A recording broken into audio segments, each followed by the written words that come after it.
আজকে রথের দিন দুপুরবেলায় আমাদের ছিল বাইরে লাঞ্চ করার একটা প্ল্যান।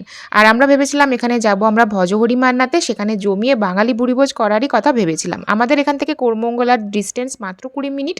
আর কোরমঙ্গলার ভজহরি মান্নার যে ব্রাঞ্চটা সেখানেই গিয়েছিলাম। আমরা বেশ তাড়াতাড়ি পৌঁছে গিয়েছিলাম, কারণ এর থেকে দেরি হলে পরে এখানে বিশাল একটা লাইন হয়ে যায়, ওয়েটিং টাইম হয়ে যায়। তো সেটা আমরা অ্যাভয়েড করার জন্য ঠিক টাইমে একদম পৌঁছে গিয়েছিলাম।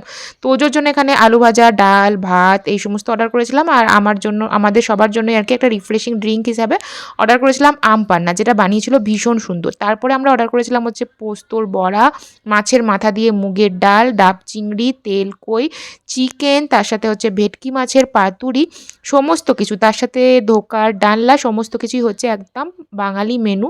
প্রত্যেকটা রান্না হয়েছিল ভীষণ অথেন্টিক আর ভীষণ সুন্দর।